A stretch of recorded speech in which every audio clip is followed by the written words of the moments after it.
John, Benjamin Hickey on Manhattan for WGN. We talked to your boss, Sam Shaw, a couple of weeks ago, so we've got kind of the lowdown on the show itself. But I want to know, what brought you to this project? I mean, WGN was not, they're kind of in the same situation that AMC was a few years ago, and not having original programming.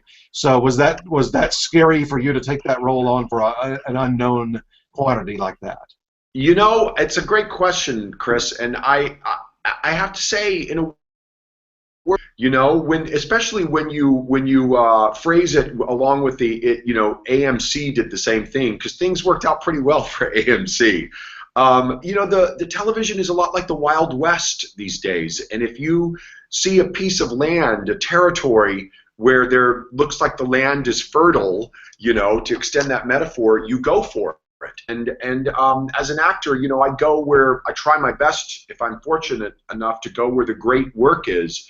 And this script was so extraordinary and so different from anything else I'd read, and so challenging that, quite frankly, I didn't care where it was. You know, the fact that it was a new network, I didn't really think that much about, because it was all about what was on the page. You know, it was all about that part and that world that Sam had created. I'm like you. I mean, years ago, it did matter where you were going to go mattered way more than it does now. I think now people will find a good product. Yeah, yeah. I mean, I certainly think they do, and we have a very, very devoted audience, and they looked for the WGN. They found it. You know, it's also available on Hulu Plus and iTunes. There are so many different ways for people to see their stuff now, and you know, the whole thing about binge watching, and so it just shifts so much, and there is so much great stuff to see that you find a way to see it. You find a way to see it. So the fact that it's on a network that had been sort of tested in the waters of original programming, to me was also exciting. And frankly, you know, it wasn't a pilot episode. They bought the thing for 13 episodes, so I had the opportunity of going full out, you know, for 13 hours with this guy, which was also incredibly attractive. Well, let's talk about that for a moment. I wanted to ask you today, to me, there's really, in terms of widespread acting roles, there's really three types. One, and you've done all three. One, a play where you get to portray the same person day after day after day after day, and I guess uncover more and more layers, but doing the same product day after day. Yeah. And then movies where you get, you know, whether it's a TV movie or a miniseries or a theatrical film, it's a one-shot deal. You've got to make this character believable and real over a 2-hour period. Yep. And then a TV series where you get to explore a character for, you know, like you said, 13 episodes or maybe you know, 6 or 7 years. Talk about, because you've done all three, talk about the difference from one to the other. It's an extraordinary and huge difference, because, you know, in the theater you are in control of the narrative. I mean, a playwright has written that story. You're not the author of it, but you are in some ways the author of that experience night after night in the theater. And you have in your conscious and unconscious a beginning, middle, and end. You know where you're beginning, and you know exactly where you're going to end up. You know, you may not get there as on Wednesday night as well as you did on Tuesday night. So there's that variable in the theater. You know, you never know when you're going to have a great night. You never know when you're going to be off your game. But along those lines, do you find that character and your performance evolving from, say, the first week to the last week? Yeah, I mean, the theater, you know, enormous skill comes into play, because you're doing it 8 times a week, and your job is to make it seem like it's happening for the first time. And, you know, let's face it, you get into a run, especially a Broadway run that can be a long run, and there can be weeks that go by when you don't feel the muse, you know, you don't feel a certain amount of inspiration, and then you can walk in on a Wednesday afternoon, slightly hungover from the night before, and have the best show of your entire run, and you don't know why. So, you know, it's showing up with all of your skill intact and hoping for inspiration. But if that inspiration doesn't come, you still have to, you know, find your mojo. In television, the extraordinary thing is that you don't know what the middle or the end is. And Sam and Tommy Schlamme, our brilliant showrunner, and Sam, of course, who created it, they wouldn't tell us. They kind of purposefully kept some stuff from us because they wanted to peel the onion themselves. And I think that's really exciting in television, that week by week you open a script and you read it and you're like, oh my God, that's who I am this week. That's how different I am. And I thought he was this guy, but he's actually this guy. And so keeping that sort of open-ended. There's a great story about Casablanca, you know, that Bogey and Bergman didn't know they didn't know what the middle or the end of that script was. And there's a lot of people who say one of the reasons her performance pops off the screen so much, I mean, she was a great actress and a great beauty, is because it was filled with anxiety, because she didn't know which guy she was going to choose. And I think that's kind of extraordinary. You know, I don't think actors should be kept in the dark, but there's something beautiful about not knowing where you're going to end up on your journey.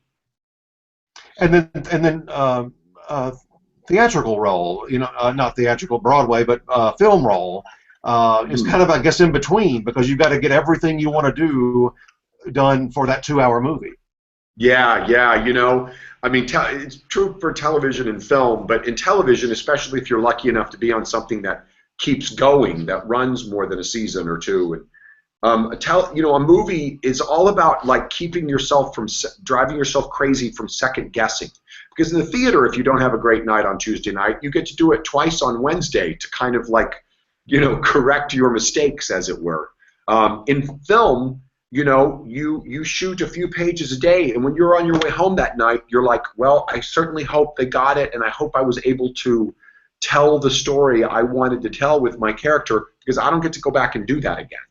So it's very, you know, talk about being alive to the possibility of the moment. You really have to let go of control and just give yourself over to the moment, because it's over that day and you're on to new stuff the next day. Let's talk about Frank here on Manhattan, your character. Boy, what a complex guy. I mean, that's got to be, I mean, when you get a script that rich, you just got to be salivating over that. Yeah, man. It's he was a complicated son of a bitch. I miss him. We've been on hiatus for a few months now, and I think about him so much. You know, he's a brilliant theoretical nuclear physicist. Now I'm a lot of things, but a nuclear physicist I am not. And you know, I think one of the things that happens with actors and acting is the less you understand about what that person does, the more you consciously and unconsciously concentrate on who they are and emotionally what makes them do what they do, you know. And look, let's face it, most of us are actors because we weren't paying attention in physics class in high school. It wasn't what we were interested in. So trying to understand Frank and why he is so driven and so and you know, so uncompromising and willing to compartmentalize as much as he does, it was fascinating to be able to try and pry that guy's heart and mind open.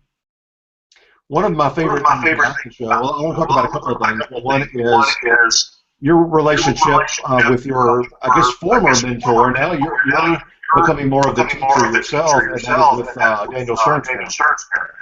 Yeah, Glenn Babbitt, and played by one of my favorite actors, and has been for 30 years, ever since I saw him in Breaking Away, Daniel Stern. Yeah, it's like Frank sees himself in a position of having to, take control and run things, and I don't necessarily think he wants to be a leader. He just wants to get the job done, and he sometimes has to take positions of authority with people like Glenn, who he always saw as the authoritative one. They've always had this kind of avuncular relationship with each other, and now Frank's bedside manner, even with his former mentor and the man he trusts more than any other man in the world and loves him, the relationship's compromised because I think Frank has to be a merciless leader, and his bedside manner is not great. But I think that's one of the things that makes him really, really fascinating. I also think I think Glenn understands Frank because they're men of a certain age, and these are men who have lived through 2 wars. Frank was a soldier in the Great War, in the First World War, supposed to have ended all wars, and now finds himself back at it. And I think that's put him in a moral, conundrum that makes for great complication and incredible dynamics between other characters. The other relationship that I have with the show that I think everybody does, and there's another character, and that is this town they've built for you. Talk about working within that town and how that informs you as an actor. Yeah,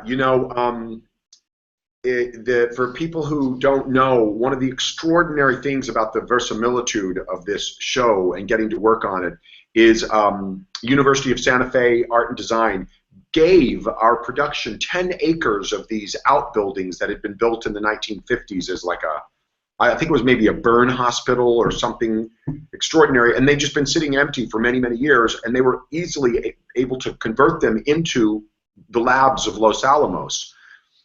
So we have 10 acres of back lot. It's like being in a movie in the 1940s on the back lot of MGM. I expect Mickey and Judy to come out any second. And so when you do a walk and talk outside, you go inside and you don't have to cut. Usually when you're on a television show, you do an exterior, and then 5 days later, you open that door and you've come onto a sound stage. We didn't have those. Everything was real. So it just added to a sense of being in that time and place, because this was a secret suburb, a government-sanctioned secret suburb that was built for these people to live in. Nobody else could see or hear or be told about. And that's what it feels like for us as actors, to be in this tiny little, space in the back of this that nobody knows is there. Nobody from town knows that we're in there and have created this world circa 1944. So it feels a little bit like a Twilight Zone episode in a good way. But I bet the original people, the characters that you're all playing, probably felt the same way. Absolutely. I think they felt like they were on the moon. I mean, if you think about it, you had a lot of people from academia, really brilliant, scientific minds who had been pulled from all the great academic institutions across America. You also had a lot of Eastern Europeans who were living in the States. This is one of the reasons why the Germans didn't get their hands on a bomb, is because they didn't have the brain power, because so many people had defected, had left Germany to get away from Hitler. So we had them, which is, an extraordinary irony when you think about it. So all of these people who had lived in cultured society, being in academia, were suddenly in this tiny little desert mesa town with barbed wire fences around it, unable to talk to each other about what they were doing with all that, during the day. And I think it made for a little bit of lunacy, and made for very heightened emotional and psychological lives. I think what it is, it's about men building something that creates an atomic chain reaction. And I think putting those people in that town created a chain reaction in and of itself, So I think there's a terrific kind of parallel between what they're building and what's happening to them in their lives there. Well, as award season is coming up with Golden Globes and SAG Awards, I know you've gotten a chance to already have a conversation with a lot of the Hollywood Foreign Press members. What were they saying? One thing I think, reason I've got you in my predictions of the show, is that Globe voters have proven over the years they love historical dramas and they love brand new shows. They love to be the first to embrace a new show because they're kind of first in the cycle too, long before the Emmy Awards next summer. So tell me just about talking with them and what you're hearing about the reaction to the show itself. Well, it's terribly exciting. First and foremost, this attention from them has been so wonderful, and it's very good for the show because we are coming back next season and we want people to watch it, and so that's all just on a pure business level great. But artistically, when I met with the people of the Hollywood Foreign Press, they're a really extraordinarily eclectic group of people from all over the world, and their knowledge of this particular piece of American history, which is of course a piece of world history, because this was the birthplace of the world that we know now. I mean, everything that we know now as far as atomic energy and, you know, sadly atomic weaponry was born in this little place. So people from all over the world know about it, and I found the HFPA so articulate and curious, specific little place in America, and so knowledgeable about it. I mean, when I did my Q&A with them, I was so grateful that I had Sam Shaw there with me, because there were some of the questions were like, I'm going to pass this to the smarter guy to the left of me. Well, in lots of walks of life, sometimes people from overseas know more about American history than we do. Absolutely, absolutely, and they have such a curiosity about it, and so open-minded about it. And you know, one of the extraordinary gifts of getting to be an actor job like this is you get to go back to school. You know, so stuff that you may not have been paying too much attention to in high school in the 1970s because you've been, you know, doing bad things at lunch or something, you know, whatever. You were, you know, I was a kid, and now as a grown-up, to be able to go back and immerse myself in this extraordinary moment in world history has really been a gift. Well, we're running out of time, but I've got so many more questions. I want to just rush through them real quick. Okay, let's do it. Keep my All Heart, you win the Tony Award in 2011. And then Ryan Murphy does the movie that aired this past season. What did you think about the movie, and were you sad you didn't get to reprise your role? No, you know, my experience doing the play was such a brilliant moment in time for me that I would not trade for anything, and I was fully satisfied by it. I was not sad that I was not in the movie, and because I loved those actors so much. I even told Matt Bomer, you know, when I watched it, I was apprehensive and filled with a benign envy, but I thought Matt was absolutely extraordinary and heartbreaking, and was completely different, you know. Look, any actor who gets to be in that play knows how fortunate they are, because it's such an extraordinary piece of work, and I thought all of those actors across the board were knocked it out of the park. Well, maybe somehow we can get the Manhattan table next to the normal Heart table at the Globes in a few weeks. That would be fun. I love living in a world, too, where I could play the same part as Matt Bomer. You know, he's brilliant, and young, and handsome. I just think he's the best. And another award, before you got your Emmy nomination last summer, you talked with our editor, Daniel Montgomery, coming off of the Big C wrap-up, and I believe we all were telling you, hey, you know, Laura's going to get in, you're going to get in, and sure enough, you did. Tell us about your Emmy Award night. Oh, my gosh, it was so much fun, and then Laura won, and that was so exciting. Well, I was going to ask you about that. She could be there. When did you get a chance to talk with her after that? Well, she was not there because she was very, very, very pregnant at the time. Although I don't think anybody knew it back then, but they know now because she has a beautiful baby boy. She was so sorry that she couldn't be there, and so thrilled for the show. And that was the last season of that show, and it was the most important season because it was a season where Laura's character dies, and you know, it was an extraordinary balance of comedy and drama, and those writers did such a great job bringing it to life, Darlene Hunt and Jenny Bix. And to be able to end it like that with that celebration, and look, actors always say this, it was such a surprise and such an honor just to be nominated. But I really felt that way. I mean, our little show was always maybe a tiny bit under the radar, so to get that Emmy love was pretty great. It was really, really, really great honor. Yeah, the Emmys love her. I think, and my numbers may be off by one here, but I think that was her 5th nomination and her 4th win. So she's won a lot of them. I remember a reporter once said, Laura Linney, a noun we can all agree upon. And I think that's a perfect way to describe Laura. Who doesn't? And speaking of a cast, you've got a bunch of no-names here in this movie, Truth, you're working on. Robert Redford, Kate Blanchett, Elizabeth Moss, Dennis Quaid. You're kind of carrying that load, aren't you? No, man. There's a saying in the South that you know, but I can't repeat it. It's blanking and high cotton.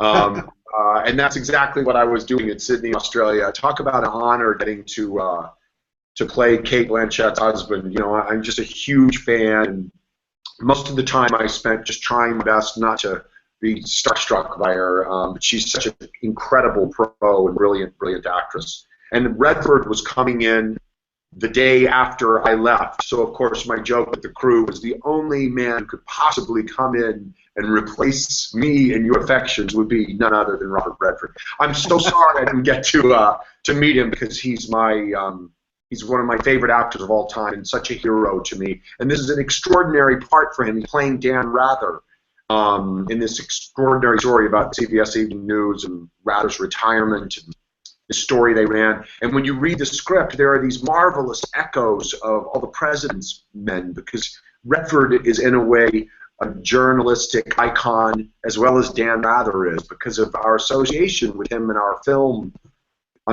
consciousness. It's great. I think it's going to be a fantastic movie. Brilliant director, Jamie Vanderbilt, who wrote it. Very exciting. And what's the timeline for that? When will that be out? Do you know? I would imagine it would be probably next fall as these things go. Those prime award slot fall kind of movies. Yeah, I would think so. I mean, but I'm just an actor. You got to ask something more than me.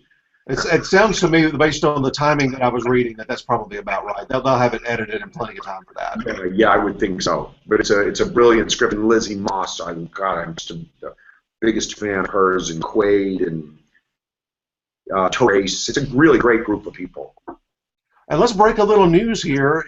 One of your favorite roles, and one of the fan favorite recurring roles on The Good Wife, is your character, who has been off for a long time because you've been in New Mexico and very, very busy. But you're shooting an episode that's going to air probably maybe in January timeframe. No, yeah, we're shooting it right now. I just started this morning. And I'm so happy to be back. I think the last one I did was that extraordinary episode last season, Hitting the Fan, where Juliana's character gets fired and they all find out she's been, two-timing. I'm so happy to be back. I love that group of actors so much. I think Juliana is one of the greatest number ones on the call sheet in the history of television. And those guys, how about the fact that they're in their, sixth season now? Is that what it is? That's right. And the show has never been better. I mean, I just think my hat is so off to those writers, and I'm honored to be on it because they write so beautifully for me, and I'm so happy to be Neil Gross again. He's such a, he and Frank Winter share a kind of prickliness in common, and let's just say that no spoiler alerts, but Neil's pretty pissed off. He's pretty pissed off at things are going at the new firm. Yeah, with that show, you have to be very careful with spoilers because things happen so abruptly and so fast on that show. You do. I read the script and I can't tell anybody about it. Nobody, I'll say, I've got the new Good Wife script. Don't tell me anything. Don't tell me anything. It's fantastic. And a little trivia thing about Good Wife: 5 seasons in a row they've won an acting award at the Emmys. That's rare. Most of the time when a show gets about the 5th, 6th season, it's starting to peter off. It's slowing down in terms of quality. Maybe even a lot of cast members are gone, writers are gone. But Juliana, Archie Panjabi, Carrie Preston, who am I leaving out? Martha Plimpton, and then Juliana won again this past year. Unbelievable. That's so great. And I'm so proud to count myself among the people they get for guest stars on that show. It's like David Hyde Pierce is doing it now, and Nathan Lane, Stephen Pasquale. Every time you go in, there's just, Juliana says all the time, she just sits there and looks at whoever she's working with that week and says, I can't believe how lucky I am. I can't believe it. And look, I love LA and I live in LA a lot of the time, but that's really, the great thing about shooting that show in New York City is you get to call from some of the greatest, actors working today. Well, it's the who's who of Broadway. Really, they've got their because they're one of the few New York shows. They could Yeah. just call on anybody they want. Law and Order used to be that way. Absolutely. And when I was first starting out, it was not. I was pre-Law and Order. It was The Equalizer. And that was Okay. my first job. My line was, "What the hell's going on here?" And I said it to Stanley Tucci. That was the. And then the Law and Orders came along, and for the longest time, that was the only game in town. Those Law and Orders, you know. But now, again, like we're going back to what I said before about this golden age of television. There's just so much out there to choose from. You know, it's a really it's very fortunate time to get to be an actor. Well, last question. Speaking of Broadway, is there any way in your schedule to work it out where you get back there? You know, there's a new play that I want to do, hopefully at Lincoln Center. I know everyone's talking about it, but you never know how these things work out. But depending on my shooting schedule for next season, I would like to do it after that. And, you know, you get very spoiled by a play like The Normal Heart, you know? I mean, it's not only, you know, just an extraordinary workout for an actor. You get to do everything in it. It's just a great play, a play that's so easy to believe in and wrap your heart and your mind around. So waiting around for a play as good as is a dangerous thing because you may never work again. But I found a great play, and I'm always doing readings, and you know, I certainly hope, because boy, I've been going to see a lot of theater. And that I mentioned that term earlier, benign envy. You know, you see a great show and you're just filled with that feeling of like, oh, I want to be up there so bad, you know, let me up there. So hopefully soon. Well, I hope so. When you're in a situation like you and so busy all the time, you've got to do what like Hugh Jackman's doing now, which is you do a limited. You have to do something that's got a start point and an end point that's like what 13 weeks, 15 weeks, something like that. But you know, I admire him so much, and you know, the thing is people think, oh, in between my movies, I'm going to put a play in. I don't know Mr. Jackman, but I would think he thinks I'm going to do movies on the other side of my play, because no matter if it's 13 weeks or a year or 6 weeks, it's such incredibly hard work and requires such unbelievable focus, you know, that for him to be able to come off of one thing and throw himself into this, Jez Butterworth, what a great playwright he is. It's, you know, it's the opposite of a folly. You know, it takes a lot of blood, sweat, tears. Well, that's the thing about, I mean, I've heard so many actors, directors over the years that are very successful talk about whether it's a indie film or whether it's a play or something. Those are the passion projects. You go off and make your money on things maybe you don't even like, maybe they're a popcorn movie or something, and then you take that money and live off that money and work for free basically on a play or maybe an indie film. Yeah, you know, I mean, I think most people would agree with me who've done a lot of theater, you know, and especially, you know, if you're in a hit Broadway play, it's like being at the epicenter of the universe. You know, it's like you are at the core of what we all do, and it's just such an incredible sense of community, and it's happening right then and there. You know, like we're talking about the movie with Kate and Robert Redford. You know, that movie will come out in a year from now, and so much time will have passed. But in the play, boy, it's all right there, right then. You know, you feel every bit of it, and that has its good and bad sides. You know, but yeah, there's nothing more, you know, that takes every fiber of your being as an actor than doing a play. Well, John, really enjoyed our conversation today. Good luck with the awards coming up for Manhattan and Good Wife and all that kind of stuff. We really appreciate it. I greatly appreciate you guys having me on, and I'll see you soon.